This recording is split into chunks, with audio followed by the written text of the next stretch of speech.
Mensagens que edificam, ministradas pelo pastor Sidney Ferreira.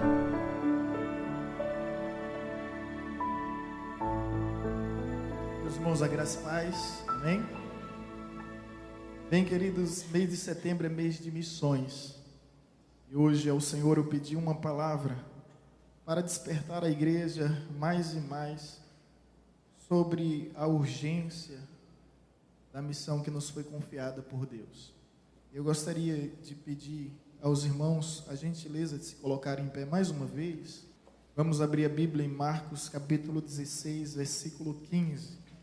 Assim está escrito: E disse-lhes: Ide por todo o mundo e pregai o evangelho a toda criatura. Posso ouvir somente a igreja recitando esse verso?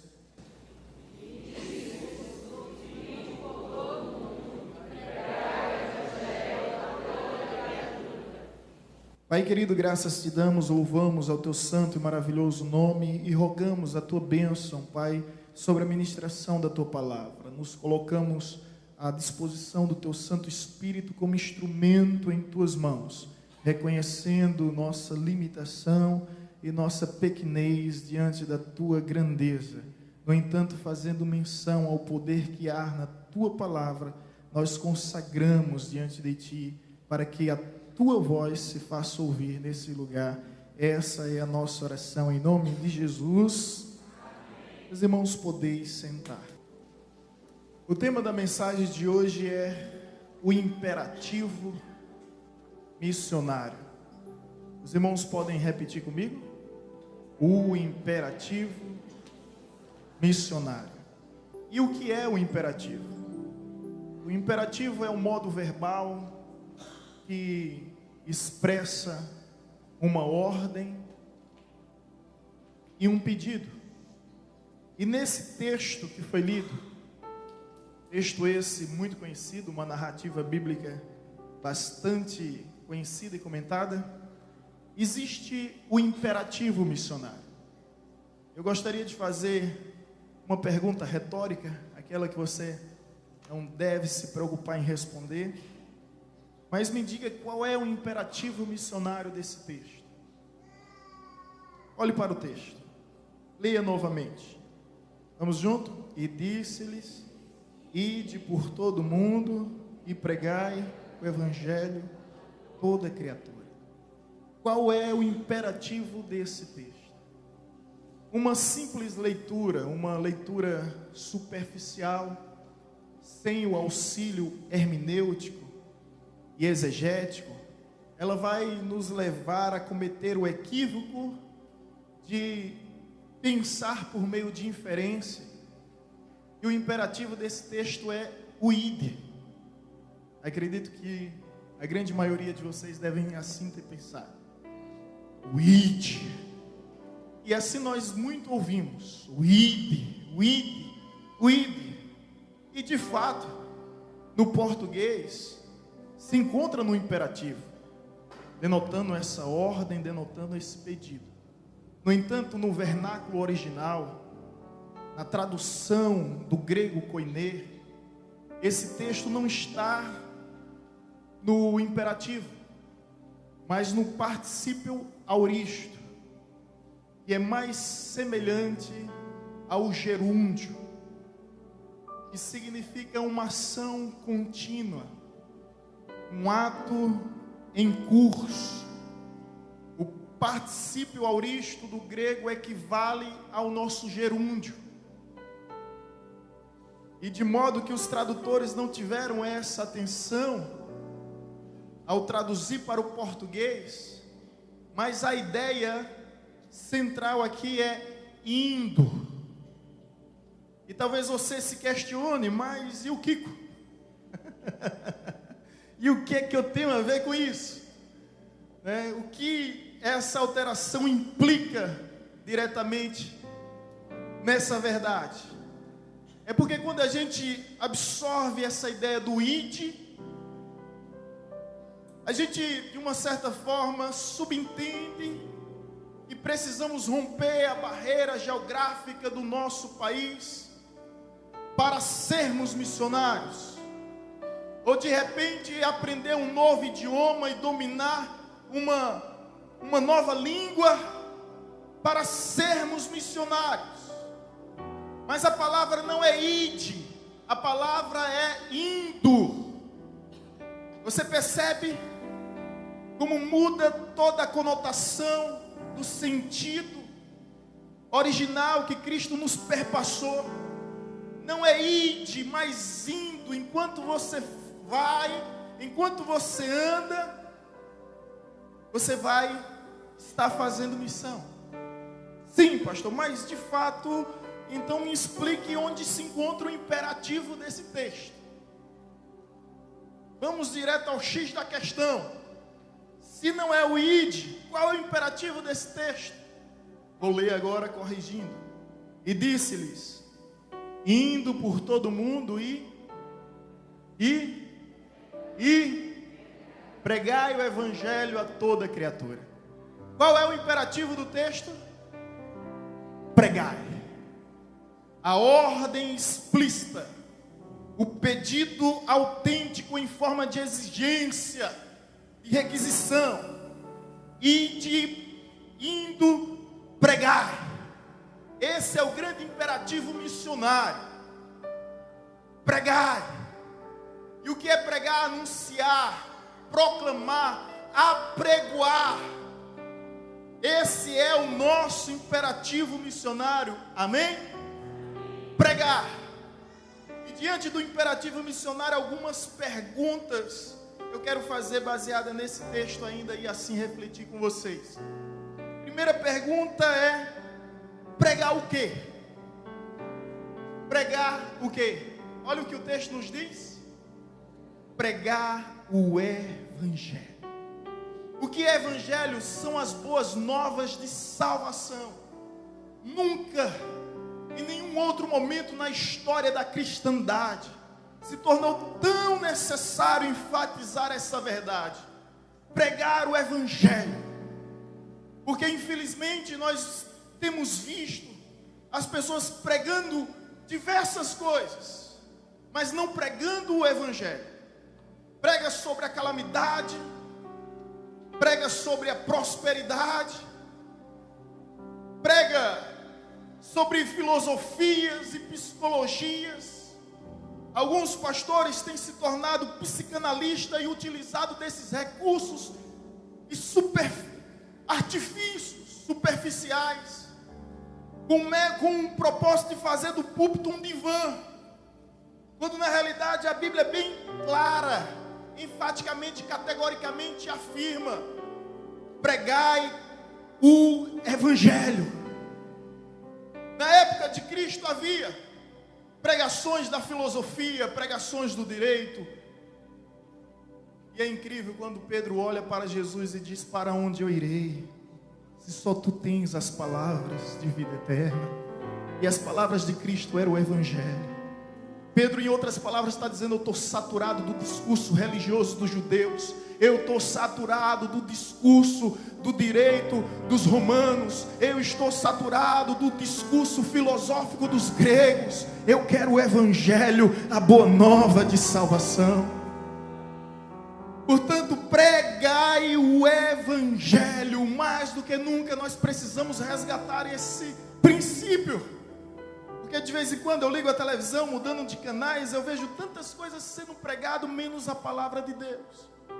Os pastores estão se tornando ilusionistas, pregando usando vários métodos, várias formas, vários artifícios humanos.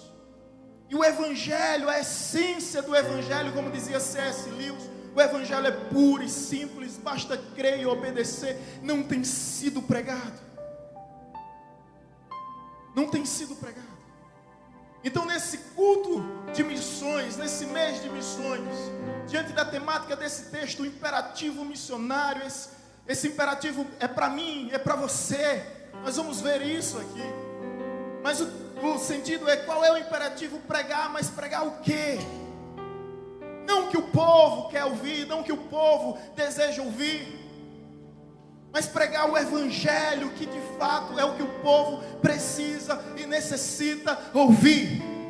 Porque se o evangelho não nos libertar, tenha certeza, irmão, que psicologia, filosofia nenhuma será capaz. É o evangelho que cura, que sara, que liberta e que salva para a glória de Deus. Portanto, eu creio no evangelho, totalmente no evangelho, plenamente no evangelho. A gente não precisa acrescentar nada mais. A gente não precisa inventar nada mais. O evangelho é suficiente. Quantos creem nisso? Pode dizer amém. Então prega o evangelho. A segunda pergunta que eu faço, serão 6 perguntas. A primeira foi pregar o quê? O quê? A segunda pergunta é: quem deve pregar? Quem deve pregar? Essa palavra, ela foi dita aos discípulos, aos 11 apóstolos. E essa palavra hoje, ela vem reverberando em nossas vidas. Quem deve pregar o evangelho? Olha só. Quantos aqui são missionários? Levante sua mão. Ok. E quem não levantou a mão é o quê? O sentido da palavra missionário é enviado por Deus. Você é enviado de quem e de quem? Você já percebeu que na medida que você se torna um cristão, automaticamente você já foi credenciado para ser um missionário. É isso que eu acho extraordinário no cristianismo. O mesmo Cristo que diz: vinde a mim, é o mesmo que diz: ide por mim. Cristianismo é isso, é vir até Ele e também ir por meio dele. Amém? Vou fazer novamente a pergunta: quem é missionário aqui? Levante a mão. Glória a Deus, aleluia. Mas de repente você está pensando: pastor, eu não tenho ministério. Quem foi que disse isso? Quem foi que te iludiu? Quem foi a cigana que te enganou? 2 Coríntios 5:18 diz: tudo provém de Deus, que nos reconciliou consigo mesmo por intermédio de Cristo e nos confiou o ministério da reconciliação, de sorte que Deus estava com Cristo reconciliando consigo o mundo inteiro, não imputando aos homens as suas transgressões, mas nos confiou o ministério e a palavra da reconciliação, nos tornando embaixadores do seu reino. Amém? Então não diga que você não tem ministério, porque todos nós temos ministério. Todos nós fazemos parte do corpo. Temos a nossa função. Então saiba dessa verdade. Você tem um ministério. Que ministério é esse, pastor? É o ministério da reconciliação. Agora, como você vai exercer esse ministério da reconciliação, de reconciliar o mundo com Deus, a criação com o Criador? Eu não sei. Pode ser pregando, pode ser cantando, pode ser dançando, pode ser simulando por meio do teatro. Tenha cuidado de falar simulando, para ninguém interpretar que fingindo, né? Entender que é simulando, não dissimulando, tá? Não sendo dissimulado, mas através do teatro. Como você vai exercer esse ministério da reconciliação? Através da diaconia, através de um ministério de recepção. Aí é o que pouco importa. Mas o que importa é saber que você tem um ministério. Sim, você tem um ministério sim. Agora olha bem para mim. No momento que Jonas desobedeceu e fugiu do chamado de Deus, ele colocou em risco a vida de todos aqueles que estavam ao seu lado. Uma grande tempestade assolou e quase devastou o navio. Imagine quantas pessoas iam morrer. Perderam seus bens, perderam suas propriedades, porque na ânsia e no afã de se livrar daquele mal, eles jogavam tudo para o mar. Mas no momento em que Jonas Olha bem para mim. No momento em que Jonas escolheu obedecer a Deus e cumprir a sua missão, uma nação de 120 mil pessoas se converteram e reconheceram que só o Senhor é Deus e que só Deus é o Senhor. Você percebe quanto vale a pena obedecer a Deus e atender o seu chamado? Você percebe? Você percebe? Diga amém. Glória a Deus por isso. Vale a pena obedecer. O impacto da obediência sempre será maior do que o da desobediência. No entanto, não se esqueça de uma coisa. Disse determinada pregadora Valnice Milhões, na década de 90, eu não sou muito simpatizante das suas teorias, mas eu me recordo dessa frase que ela diz: o preço da desobediência é maior do que o da obediência. Obedecer paga um preço, desobedecer também, e muito mais caro. Se Jonas não tivesse ido, você já sabe. Precisa explicar não, né? Se ele não tivesse ido, ele teria morrido. Não estou querendo assustar nem criar terrorismo, pelo amor de Deus. Mas quem não vive para servir, não serve para viver. A segunda pergunta é: quem deve pregar? Quem? O pastor?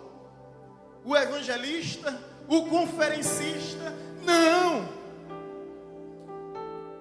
Simplesmente, você é uma autoridade de Deus e você deve pregar. Agora, em nome de Jesus, cumpra essa sua missão, cumpra esse seu chamado, deixa arder no seu coração, deixa mover a sua vida. Você é chamado. Ei, você não ouviu um psio. Eu estava lá no seminário 2012 com apenas, 2001, com apenas 20 anos. Aí tinha um clichê lá. O reitor sempre dizia o seguinte: eu quero ver quem vai ser teólogo e quem logo vai dar até logo. Porque muita gente entrava, porque a gente ficava. Você tem uma ideia, a nossa turma era 40 alunos, se formou 4 a 5 alunos. E depois ele dizia: eu quero saber no final do curso quem ouviu um chamado e quem ouviu o psio. Ei, você não ouviu um psio de Deus, você ouviu um chamado de Deus. E você sabe que Ele, quando chama, Ele chama pelo nosso nome para não deixar dúvidas. Quando Ele fala, a terra estremece, o nosso coração não suporta. Tal é o poder da sua voz, da sua palavra. Ok? Terceira pergunta que eu faço aqui: o que pregar? Quem deve pregar? E a terceira pergunta é: quando pregar? É aí onde eu volto ao texto. Indo. Olha bem para mim. Perceba a diferença. Ide até a sua faculdade e pregai o evangelho. Agora, quando eu digo indo até a sua faculdade e pregando o evangelho, você consegue entender a diferença? Quando eu digo ide até a sua faculdade, até o seu trabalho e pregar o evangelho, a conotação que há é que você só vai pregar o evangelho quando você estiver na sua faculdade, no seu trabalho. Mas quando eu digo indo, aí, meu amigo, nas ruas, nas praças, nos guetos, nas vielas, por onde você for, por onde você estiver, diante de quem estiver, você estará pregando o evangelho, exercendo. Certo missionário disse o seguinte: aonde houver um pecador, existe a necessidade de um missionário, pois ali há um campo missionário. Amém?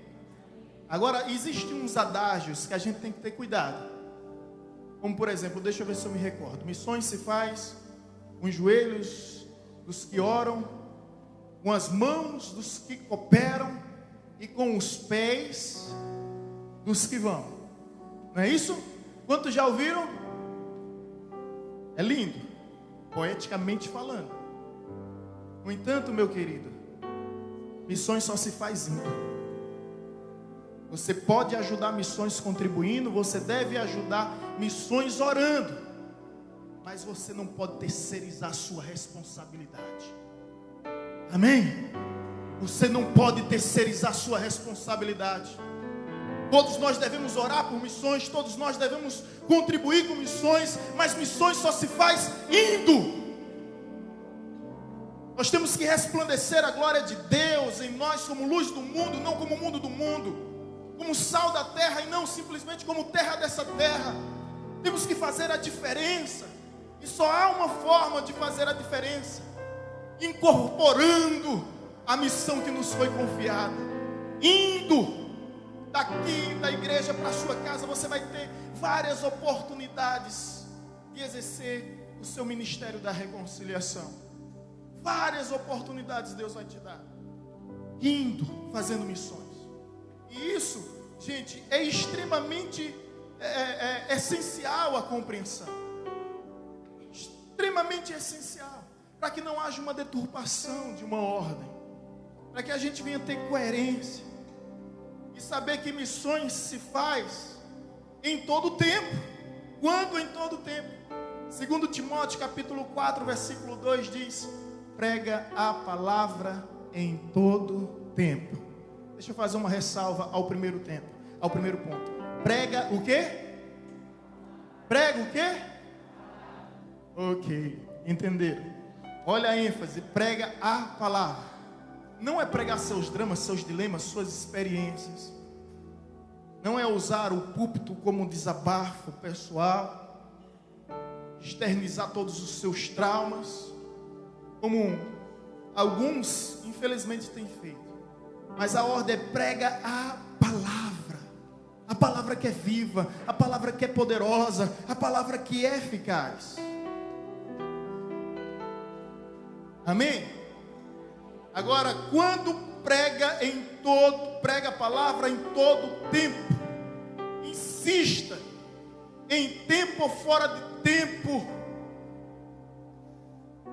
em tempo e fora de tempo. Ou seja, em outras palavras, sabe o que é que a Bíblia está dizendo? Não perca a oportunidade. Você sabe que no dia do julgamento você pode ser salvo, mas Deus vai requerer cada sangue de cada vida que você teve a oportunidade de falar e simplesmente não falou. Olha só, já parou para pensar? Fica em pé aí, por favor, Rodolfo. Deus vai dizer: mostra-me as tuas mãos. Primeiro vai ser assim, vem mais para cá. Primeiro Jesus vai mostrar as suas mãos. Veja. O que é que você vai ver? Muito bem. As marcas dos cravos, do prego. Porque Jesus está cicatrizado por toda a eternidade, gente. Marcado por toda a eternidade. Vamos viver no céu, no gozo eterno, nas ruas de ouro e de cristais. Mas nós vamos ver Jesus marcado. O Cristo ressurreto, ele estava marcado. Ele disse a Tomé: veja, toque, pegue, confira, testifique. Então, o que vês? Aí Jesus vai responder: tudo isso eu fiz por amor a ti. Agora mostre-me as tuas mãos. E se de repente estou vendo aquela vizinha, estou vendo aquele amigo, estou vendo aquele sócio, estou vendo o sangue dessas pessoas derramando, dói na alma, né? Obrigado, evangelista Rodolfo. Conta uma história de que um diácono, é uma história, tipo uma fábulazinha, morreu e foi direto ter um encontro com Deus. E Deus disse: mostre-me as suas mãos. Ele pegou e mostrou as suas mãos. E disse: olha, Senhor, minhas mãos estão limpas. Minhas mãos não estão sujas. Elas não carregam o sangue de ninguém. Elas nunca levantei meu dedo para apontar para ninguém. Minhas mãos estão limpas. E Deus disse: verdade, suas mãos estão limpas. Mas acontece que elas estão vazias. E a Bíblia diz que ninguém comparecerá diante de Deus com as mãos vazias.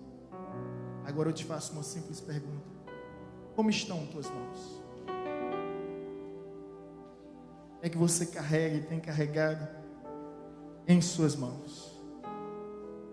Essa história me faz lembrar de outra história, de um diácono. Os diáconos, por favor, me perdoem, tá? Eu assim ouvi, assim eu estou passando, repassando. O diácono morreu, foi para os céus, e o anjo estava lá procurando no livro da vida o nome dele. Como é seu nome? É fulano. Ele vai procurando de frente de frente para trás, de cima para baixo, e não vai encontrando. Ele diz: meu nome está aí, eu sou um homem bom, eu nunca fiz nada, meu nome está aí. E o anjo fecha o livro e diz: já sei, por isso mesmo, seu nome não está aqui, você nunca fez nada. Gente, missão é o imperativo de Deus. E esse texto nos fala que nós devemos pregar. Quando pregar? Em todo o tempo. Quantas oportunidades Deus não nos dá no dia a dia para pregar o Evangelho. Agora, a quinta pergunta a fazer aqui é: onde pregar? Onde? O que é que o texto diz? E disse-lhes: ide por todo o mundo, pregai o Evangelho a toda criatura. Indo por todo o mundo. Onde pregar? Não existe uma demarcação, uma delimitação geográfica. Não existe um espaço restrito.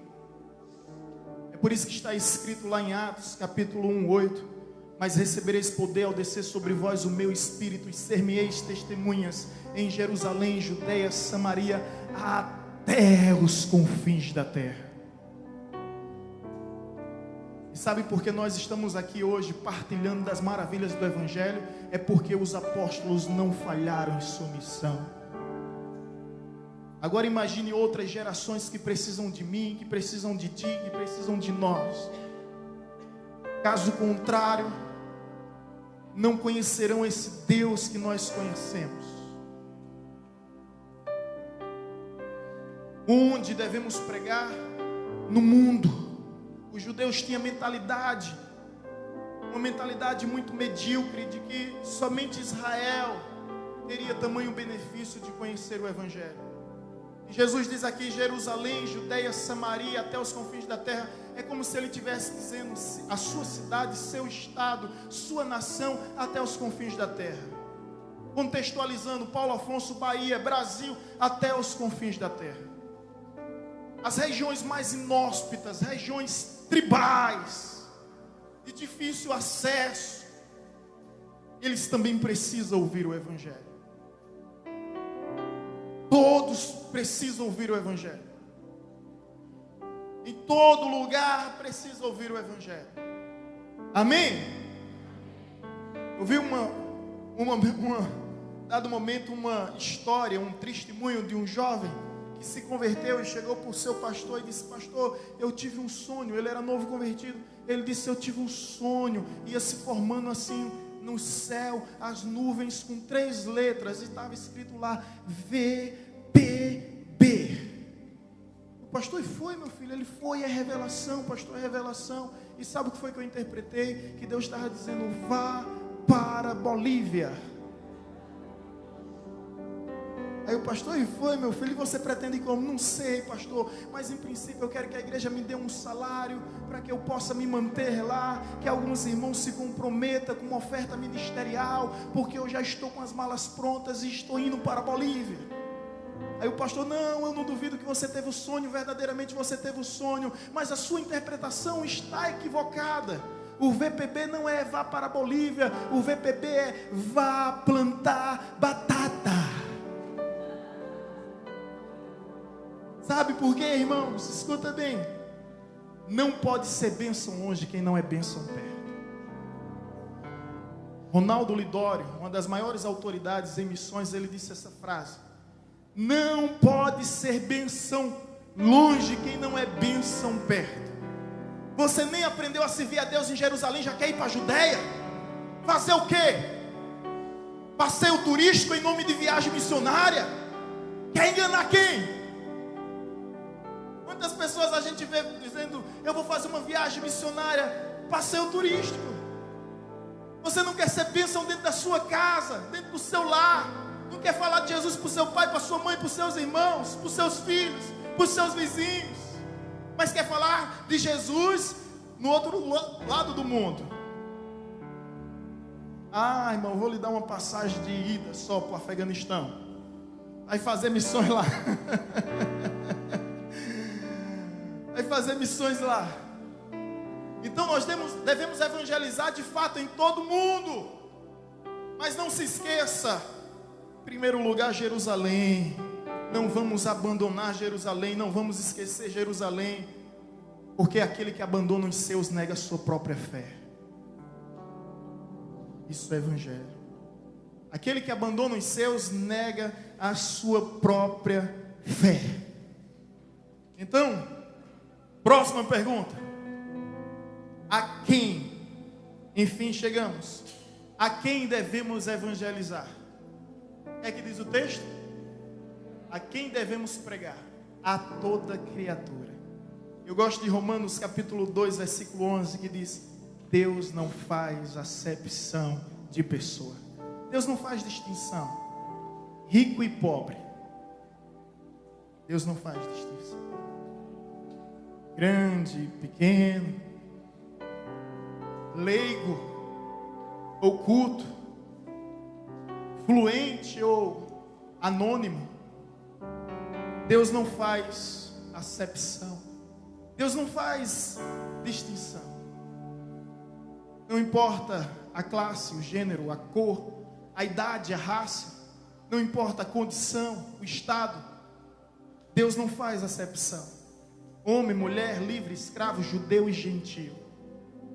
Deus não faz acepção. Então temos que pregar a quem? A toda criatura.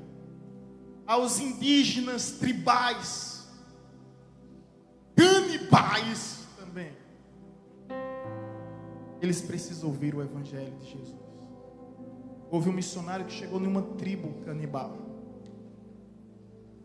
E quando ele chegou lá, começou a falar de Jesus, o pajé começou a chorar. Quando ele começou a falar o evangelho, ele disse: por que o senhor chora tanto? Ele disse: vem até aqui. Levou ele a um lugar alto, e naquele lugar havia um abismo, um precipício enorme. Aí ele disse: se você tivesse vindo alguns dias antes, o meu filho não estaria ali. O filho dele foi morto, lançado naquele lugar tão alto, tão profundo, naquele abismo. Porque na cultura deles, se nascer gêmeos, o segundo tem que ser sacrificado.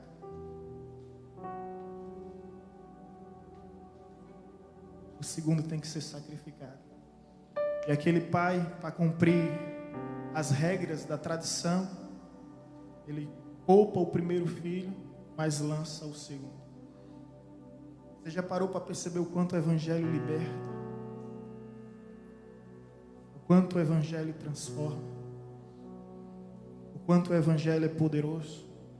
Então temos que pregar o evangelho aos esquimós, indígenas, ribeirinhos, aldeões, aos eremitas, trogloditas, beduínos, aos sertanejos.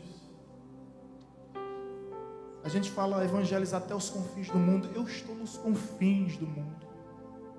O que é Paulo Afonso? Interessante que a gente está fazendo a viagem inversa, né? Eles vieram de lá para cá. O evangelho do mundo oriente para o ocidente.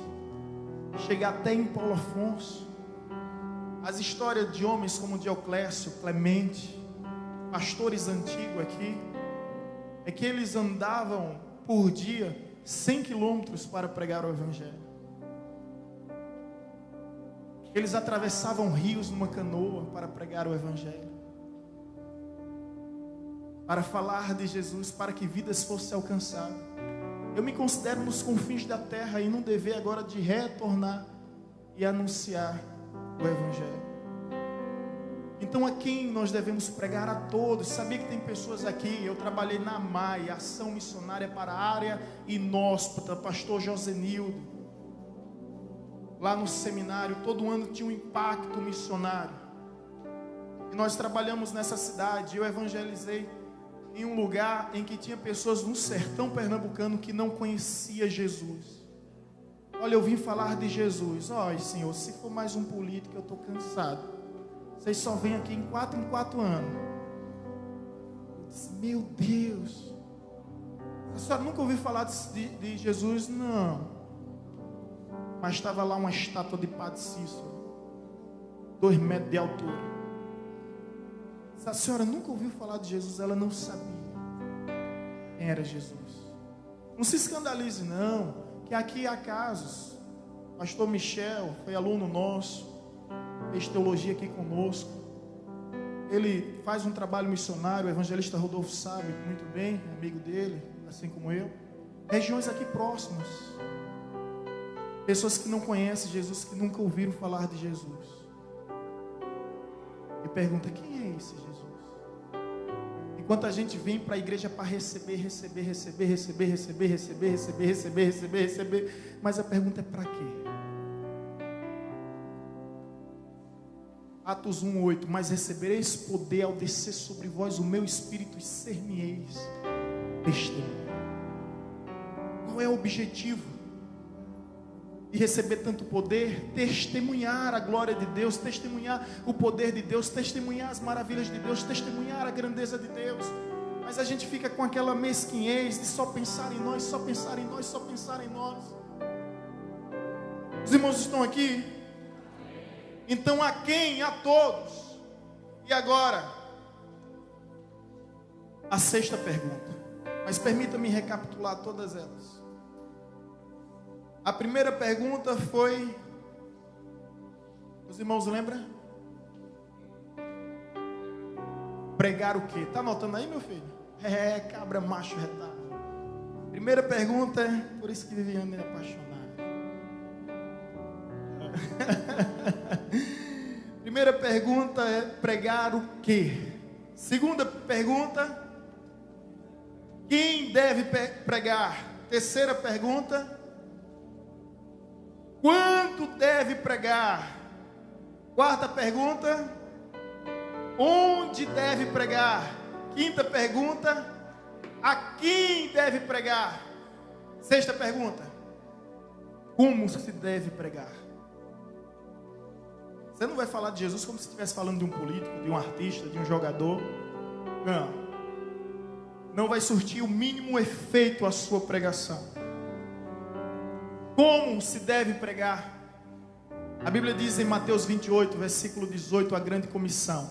Jesus disse para os seus discípulos, logo após a ressurreição e antes da ascensão, logo após a ressurreição e antes de subir aos céus, na presença de 500 testemunhas, ele apresenta-se aos seus discípulos em Mateus 28, 18 e diz, toda a autoridade foi-me dada no céu e na terra, portanto ide em meu nome e fazei discípulo de todas as nações, batizando em nome do Pai, do Filho e do Espírito Santo, ensinando a guardar todas as coisas, e eis que estarei convosco todos os dias, até a consumação dos séculos.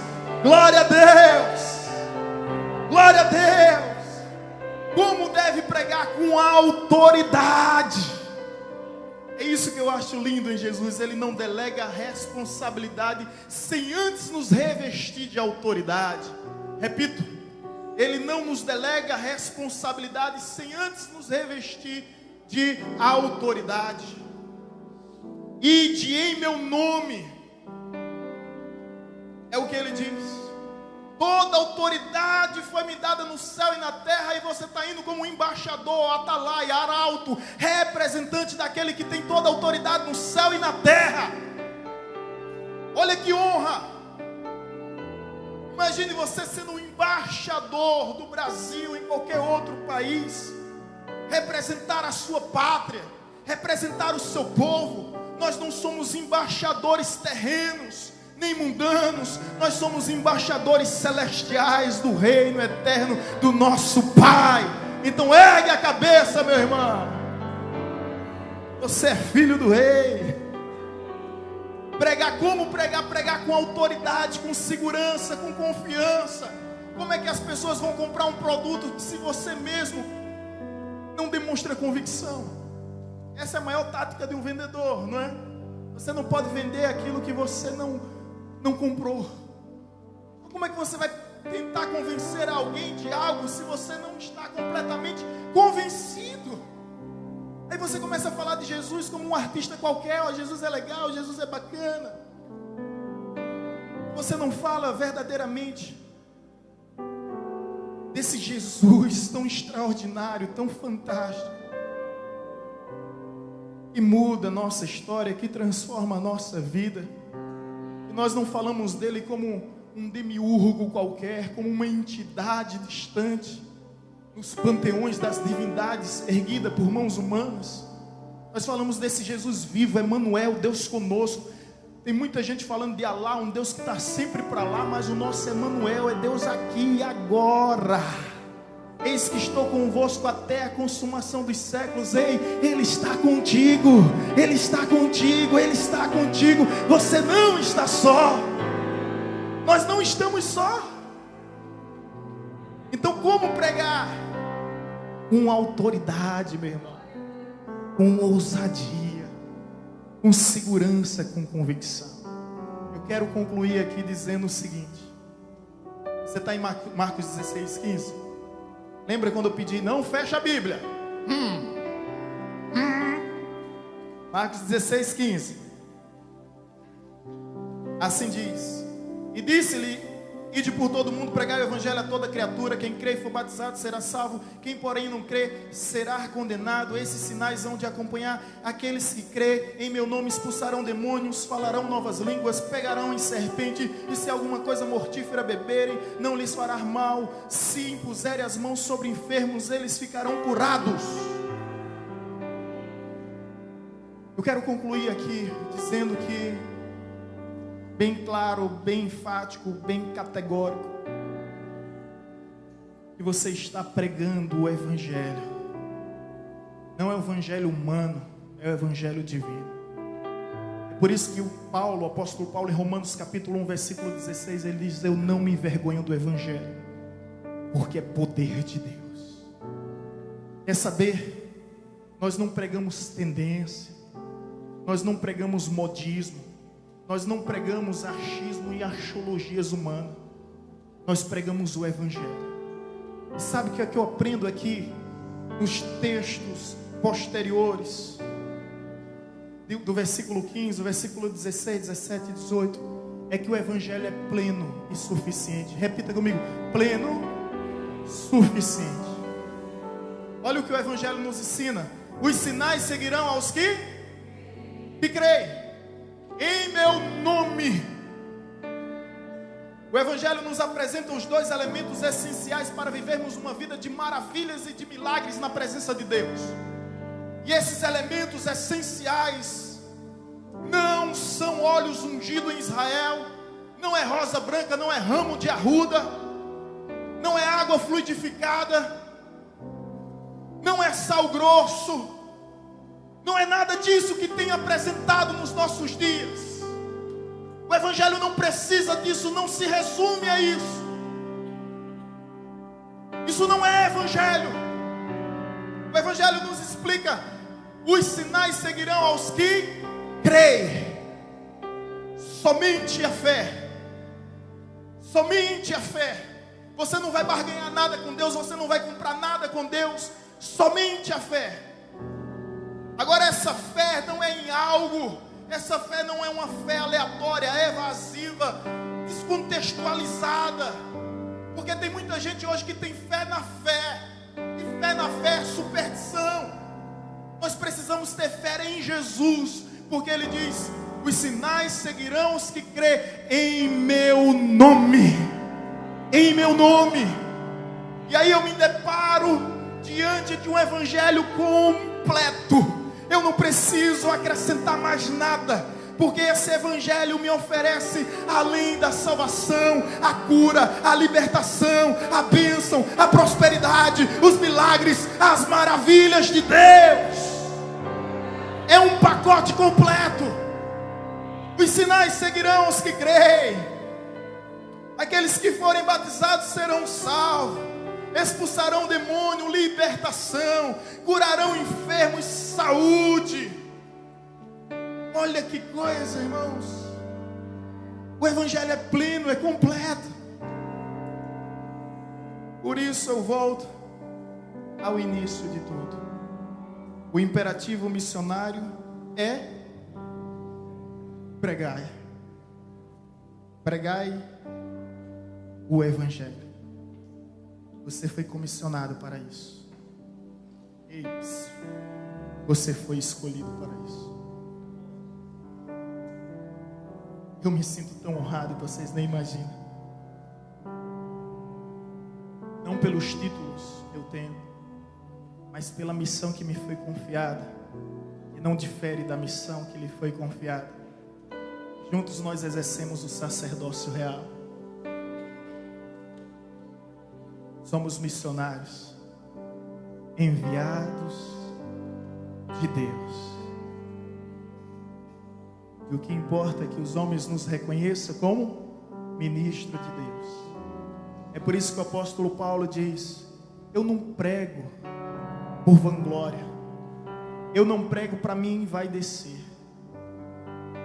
Porque se não pregar o evangelho, o que é que ele diz? Ai de mim, ai de mim, ai de mim, se não pregar o evangelho. Por isso eu digo, é um imperativo, é uma ordem. É uma ordem dada por Cristo após a ressurreição e antes da ascensão. É uma missão. Me recordo das minhas idas e vindas no ano 2002 a 2005 no seminário lá em Recife. E uma delas eu estava questionando muitas coisas. Até que eu passei, era uma carona, e eu passei em frente ao exército de Garanhuns. E tinha um outdoor naquele exército bem grande que dizia: a missão não se discute, a missão se cumpre. A missão se cumpre. Eu tomei posse daquela palavra, guardei no meu coração, e eu estou aqui para cumprir a missão. Para cumprir a missão, não para discutir a missão. A missão não se discute, a missão se cumpre. Deus confiou em você, em você, em você, em você, em você, em você. Ele poderia ter confiado nos anjos e seria muito mais fácil, mas ele preferiu, ao invés dos anjos dos céus, o santo da terra. Eu tenho a minha própria conclusão. Os anjos não têm o poder do testemunho. Nós temos. E podemos chegar a qualquer pessoa em qualquer lugar e dizer: olha o que Deus fez comigo. Olha o sorriso que Ele botou na minha face. É assim que Thales canta? Olha o que Ele fez comigo. Vem cá, Nicole, me ajuda. Olha o que Ele fez comigo e vai fazer contigo hoje. E vai fazer contigo hoje. Olha o que Ele fez comigo. Olha o que Ele fez comigo. Olha quem era Rodolfo antes de Jesus. Olha quem era Jairo antes de Jesus. Olha o sorrisão. Olha quem era Valdir antes de Jesus. Rapaz, que coisa linda. É aquilo que Ele faz. Deixa eu mexer com os irmãos que estão aqui também. Quem era Gilberto antes de Jesus?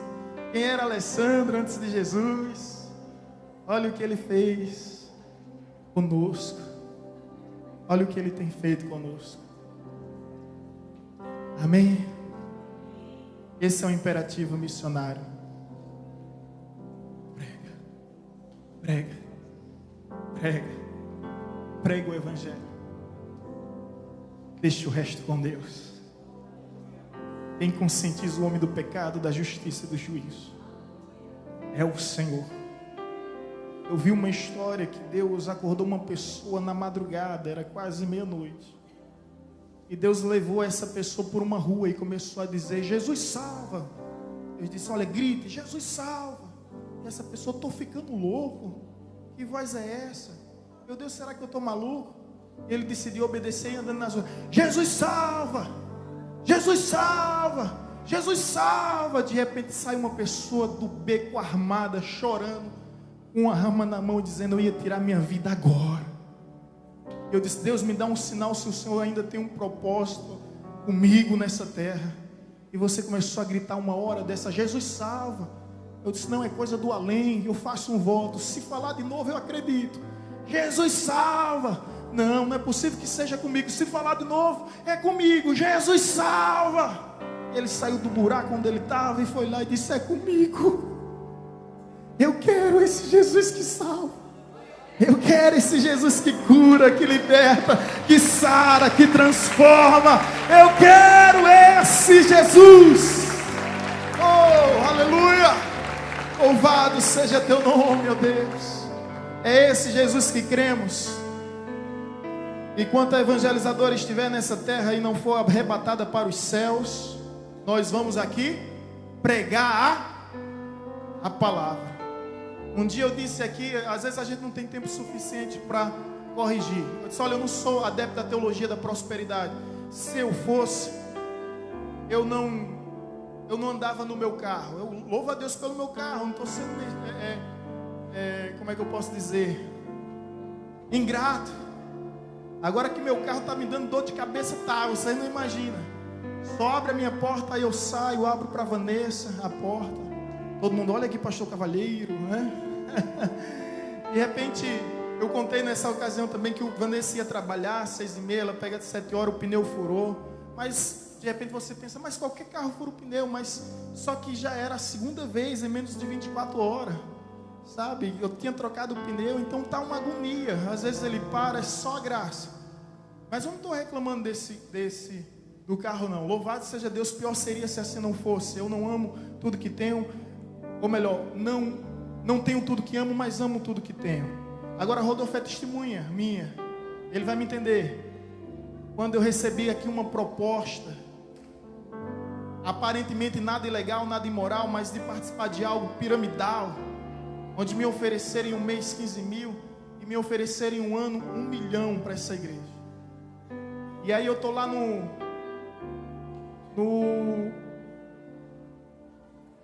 celebrar, e ele lembra. Chega 2 Hilux do meu lado, 2 pastores da cidade, para do meu lado, e a gente está lá desfazendo a barraca para voltar para casa. E os 2 chegaram e disseram: você não quis entrar na visão? Deixou o recadinho lá. E um desse é o que veio na reunião. Muito bem. Gostei daquela reunião da irmã Maria Lima. Viu, Maria Lima? Maria Lima viu 2 executivos entrando aqui na minha sala. Ela ficou apreensiva, ela já sabia. Aí alguém disse: eu vou avisar o pastor o que é. Ela disse: não, pastor, um homem sabe. Pode deixar. Ele sabe o que vai fazer. Lembrei da irmã Maria Lima quando esse executivo veio aqui. Aí ele chegou para mim e disse: você não está na visão. Eu fiquei calado. Foi uma das poucas vezes que eu fiquei calado. Vocês sabem. Mas depois eu disse: Senhor, na realidade eu nunca saí da visão. O apóstolo Paulo, ele disse certa ocasião: não fui desobediente à visão celestial. A minha visão não é mundana, a visão não é terrena, a minha visão é celestial. Não sou desobediente à minha visão celestial.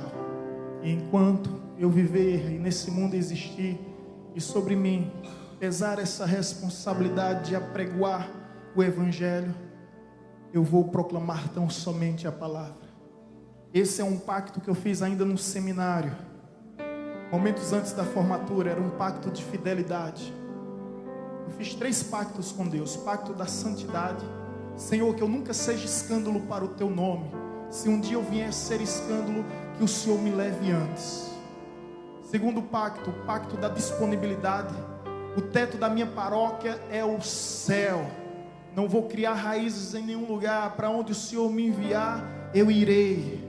E o terceiro pacto foi o pacto da fidelidade.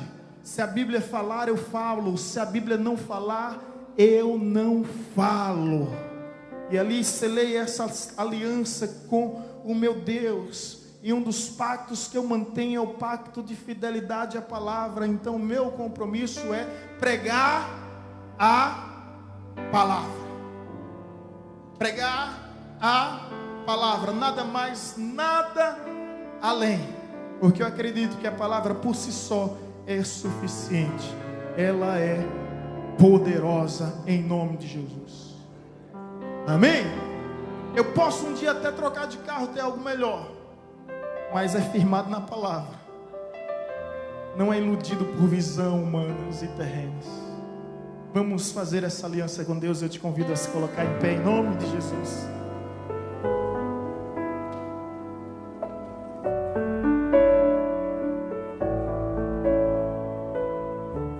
Você acabou de ouvir uma mensagem ministrada pelo pastor Sidney Ferreira, da Igreja Batista Evangelizadora.